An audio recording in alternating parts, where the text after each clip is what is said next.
Cette émission vous est offerte par le ministère de la Promotion de la Jeunesse, de l'Insertion Professionnelle et du Service Civique.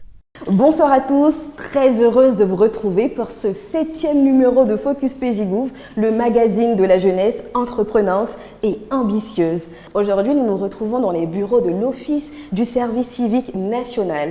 La jeune fille occupe une place de choix dans le programme jeunesse du gouvernement à travers différents programmes dont le projet Girls Power, mis en place par le ministère de la Jeunesse avec le concours de l'UNICEF. Ce projet qui vise à aider les jeunes filles vulnérables à reprendre confiance en elles, leur ouvre également les portes de l'insertion socio-économique. Nos équipes sont allées dans les centres qui les accueillent et vous proposent un reportage exclusif sur la formation. Pour tout savoir sur le projet Girls Power, nous recevrons le directeur du service civique d'action pour le développement, M. Bakary Sidibé. Bienvenue dans Focus PJGouv.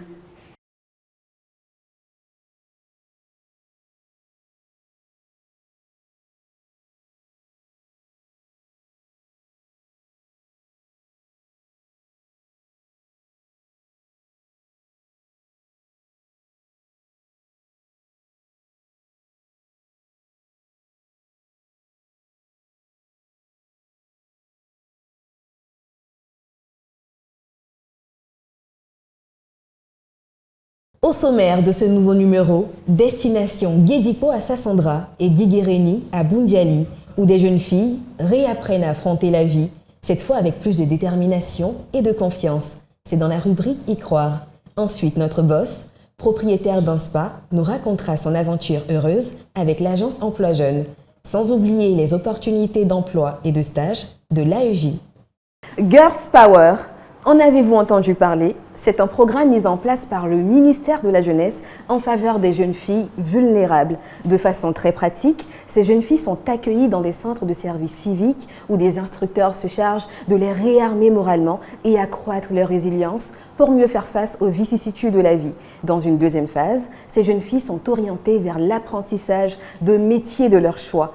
Des métiers qui représentent leur passeport vers l'insertion socio-économique et leur autonomisation financière. Direction le village de Guinguéréni, c'est à Boundiali, et Guédipo à Sassandra, à la rencontre des bénéficiaires du projet Girls Power.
Le programme jeunesse du gouvernement met un point d'honneur à l'accompagnement des jeunes qui le désirent vers l'entrepreneuriat.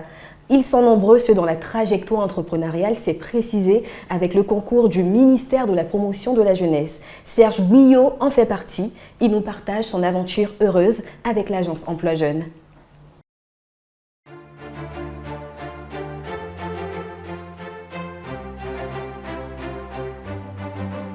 Je suis M. Guillot Serge Léger, passionné de la coiffure, fondateur de la maison de beauté, l'artisan du bien-être. Comme beaucoup de jeunes personnes qui commencent à apprendre un métier, nous commençons à être apprentis, mais pour moi c'est encore plus grave. C'est-à-dire qu'un apprenti d'un coiffeur ambulant, en l'occurrence mon frère, dans la rue de Treichville.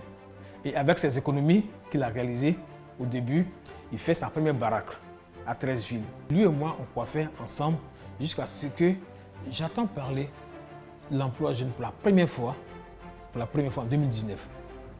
En 2019. Et dans les journaux. J'étais en train de lire les titres des journaux et puis je vois emploi jeune, tout ça. Le mot emploi jeune m'interpelle. Je n'ai même pas regardé le mot agence même. C'est le mot emploi jeune qui m'interpelle. Mais qui emploie les jeunes? Comment ils vont employer les jeunes? J'achète le journal. Je regarde, je le lis et on me dit que c'est un organisme étatique qui est là pour financer le projet des jeunes. J'appelle le numéro qui est là. On me ramène, vu que je suis à Treichville, vers l'agence à Treichville. Je m'approche. Il y a un conseiller client qui m'écoute, qui décide de m'accompagner vu que j'avais une grosse expérience derrière. Donc il m'accompagne jusqu'au financement. Mais ça a retardé un peu parce qu'il y a eu le Covid qui est là, qui est passé par là. 2019 et puis 2021, il y a eu au moins 2 ans. Pour moi, ça a retardé parce que le Covid-19 était là. Mais après, quand le Covid finit, j'ai été parmi les premiers à être financé pour faire mon institut. Le premier financement, d'abord déjà à hauteur de 5 millions. Et puis, en 2 ans, j'ai remboursé. J'ai vu qu'il y avait encore du boulot à faire dans notre domaine d'activité par rapport à la chaîne de valeur que je vais faire des métiers de la beauté. J'ai demandé 20 millions encore en plus pour arriver à là, pour faire l'institut l'artisan du bien-être. Le premier financement m'a d'abord permis de faire la coiffure et la manucure et la pédicure. Vous voyez? Mais quand j'obtiens maintenant un second financement, j'agrandis encore ma valeur des produits que je veux faire. D'où, entre autres, la coiffure dame, un département dame qui existe, un département homme, et le massage qui est là, une salle de hammam qui est là, une salle de soins de visage, une salle de maquillage, une salle de pédicure, manucure pour femmes et puis une salle standard. Ce soutien a impacté de façon positive ma vie déjà et la vie de tous mes collaborateurs avec qui je travaille. Mon chiffre d'affaires mensuel est 3 millions de francs CFA et en gros 36 millions l'année. Nous employons 15 jeunes dans mon institut. Et puis 15 jeunes que j'emploie en plein temps et 5 stagiaires. Nous avons vraiment beaucoup de difficultés. Il y a 13 ans, nous étions prêts à nous lancer. Nous étions vraiment prêts, vu l'expérience que nous avions, mais nous n'avons pas de financement. Le fait de croiser emploi jeune, d'entendre parler emploi jeune était un ouf de soulagement pour moi. Le message que je voulais faire passer à mes jeunes frères, il est grand temps de se lancer. Tu ne peux pas rester de façon indéfinie apprenti. Non. Si tu penses que tu connais ton travail et que tu veux voler tes propres ailes, je pense que tu peux te lancer. Si tu n'as pas les moyens, tu peux faire comme moi, te rapprocher de l'agence Emploi Jeune pour te faire accompagner et puis ils vont te financer. Pour nous accompagner durant cette émission, nous sommes en compagnie de M. Bakary Sidibé, le directeur du service civique d'action pour le développement. Bonjour M. Bakary Sidibé. Bonjour. Merci beaucoup de nous accueillir ici dans vos locaux. Soyez les bienvenus à l'Office du service civique national. Merci beaucoup M. Bakary. Alors dites-nous, en quoi consiste votre direction? La direction du service civique d'action pour le développement fait partie des 5 directions de l'Office du service civique national. Elle est en charge la resocialisation, la formation à un métier et l'insertion socio-professionnelle des jeunes vulnérables. C'est la direction qui est en charge de la gestion des centres de services civiques, au sein desquels il reçoit donc les jeunes pour une formation civique et citoyenne, une formation à un métier et ensuite l'insertion socio-professionnelle. Alors, des stratégies sont élaborées par différents ministères pour atteindre les objectifs du PJGouv. Alors vous, quels sont vos différents programmes mis en place pour atteindre vos objectifs dans le cadre du PJGouv?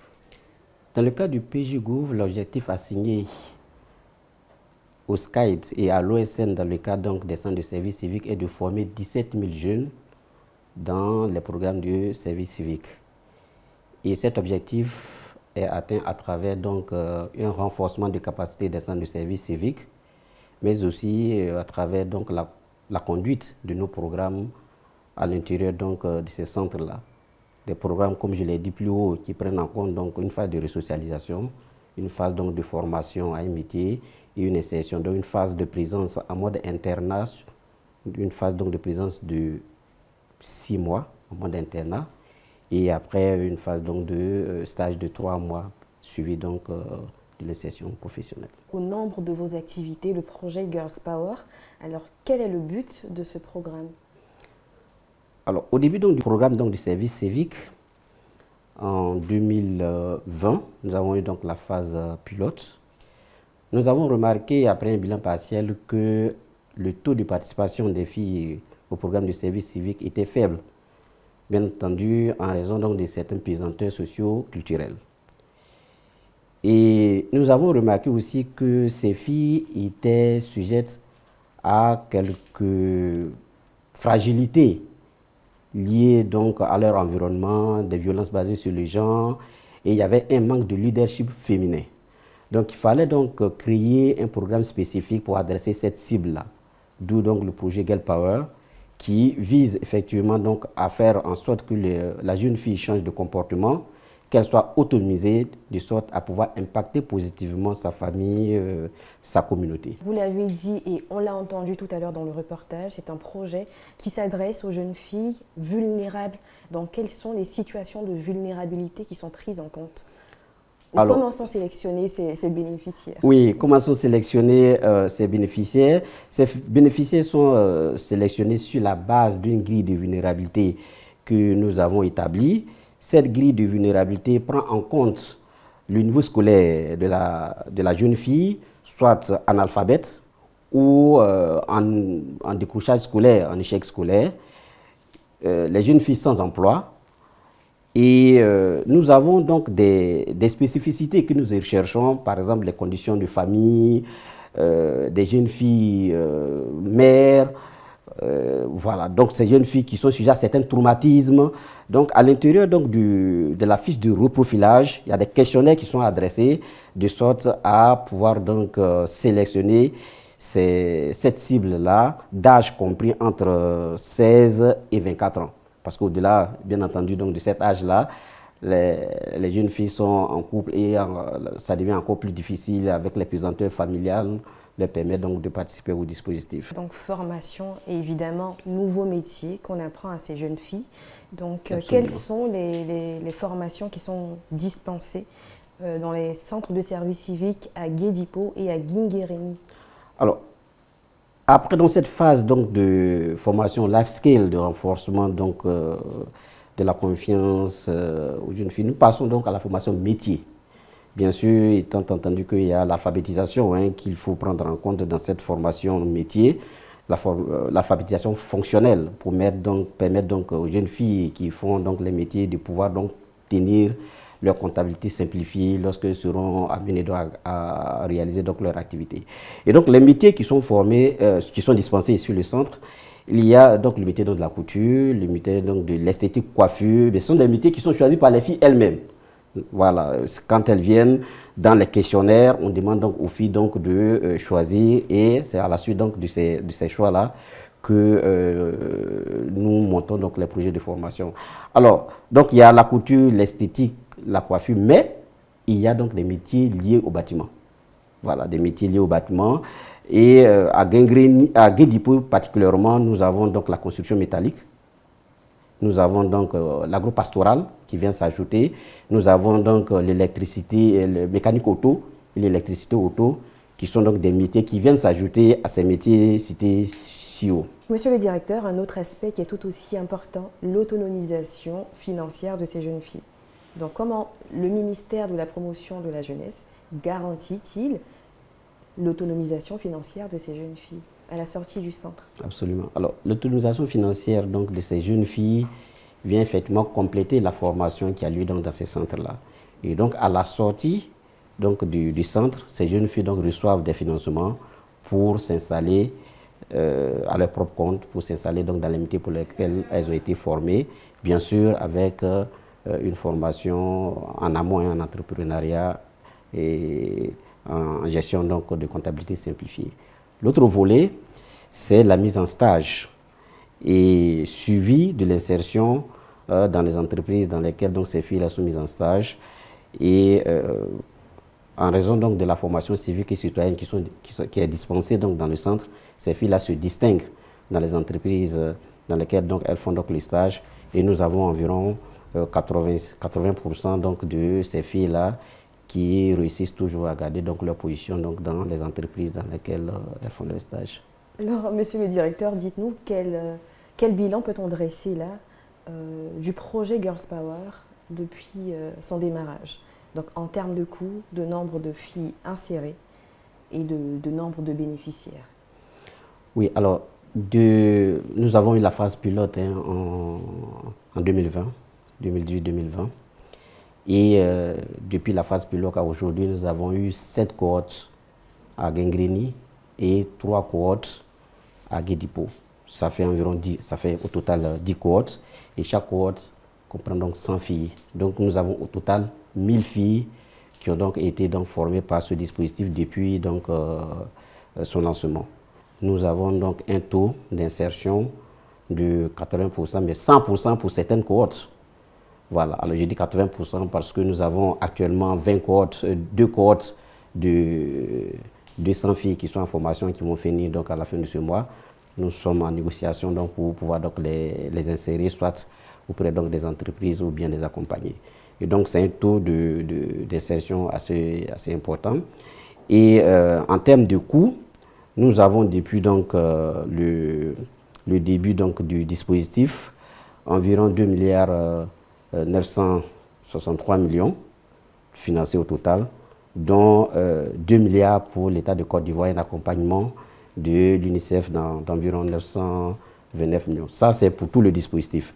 Mais pour la seule période donc, de l'année dédiée à la jeunesse, disons 2023 à 2024, c'est autour de 1,8 milliard, au-delà donc de 1,8 milliard donc, qui sont mis en œuvre pour ce dispositif de Girl Power, dont 1,6 milliard pour l'État de Côte d'Ivoire et un accompagnement donc de l'UNICEF d'environ 124 millions. 124 millions.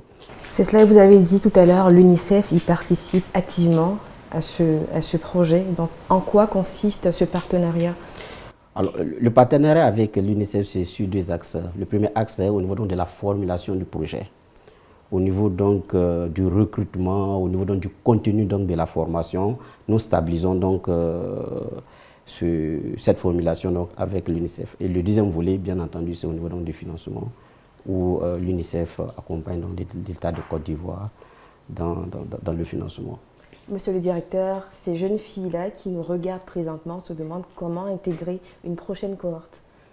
Pour les jeunes filles qui sont donc intéressées par le dispositif Girl Power, elles peuvent se rendre donc dans les directions régionales du ministère de la promotion de la jeunesse, de l'insertion professionnelle et du service civique, et les directions départementales qui sont donc les démembrements donc, du ministère en région. Elles peuvent aussi se rendre dans les centres de service civique qui sont ouverts et dans la direction opérationnelle de l'Office du service civique national, la direction du SCAID. Il y a évidemment un site internet où elles peuvent renseigner Oui, informations. oui, le site internet de l'Office du service civique national. D'accord, excellent. Alors, monsieur le directeur, nous sommes déjà au terme de notre entretien. Quel est votre mot de fin à l'endroit de ces jeunes filles qui nous regardent? Est-ce que finalement, la jeune fille a une place dans le programme jeunesse du gouvernement? Je voudrais indiquer que l'ensemble des actions qui sont contenues donc dans le programme jeunesse du gouvernement sont adressées pour toute la jeunesse, sans distinction, sans discrimination. Et je voudrais donc inviter les jeunes filles à participer particulièrement au programme du service civique. Et nous avons pris à bras le corps la question donc de la participation de la fille et de la jeune fille donc à ce dispositif, car monsieur le ministre Mamadou Touré, ministre de la promotion de la jeunesse et de l'insertion professionnelle du service civique, a donné donc des instructions claires pour que certains centres de service civique, Boaké 1, Guédipo et Guingreni, soient dédiés donc à la jeune fille pour les encourager. Donc nous avons donc des infrastructures opérationnelles qui n'attendent que la participation donc de ces jeunes filles donc à ce programme, qui leur permet donc de renforcer leur leadership féminin, qui leur permet donc de renforcer leur autonomisation et qui leur permet donc de s'insérer facilement dans la société. Merci beaucoup, monsieur Bakary Sidibé. Vous êtes le directeur du service civique d'action pour le développement. Et avec vous, nous avons abordé le sujet justement du programme Girls Power qui vise à aider les jeunes filles à regagner confiance en elles et à les accompagner justement vers une insertion socio-économique réussie. Alors ne quittez surtout pas, tout à l'heure vous découvrirez des opportunités d'emploi et de stage, toujours avec l'agence Emploi Jeune. C'est maintenant.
C'était Focus PJGouv de ce jour. Vous êtes de plus en plus nombreux à nous suivre. Vous pourrez revoir cette émission sur nos pages Facebook, Twitter et TikTok. N'hésitez pas à nous laisser tous vos messages et toutes vos préoccupations.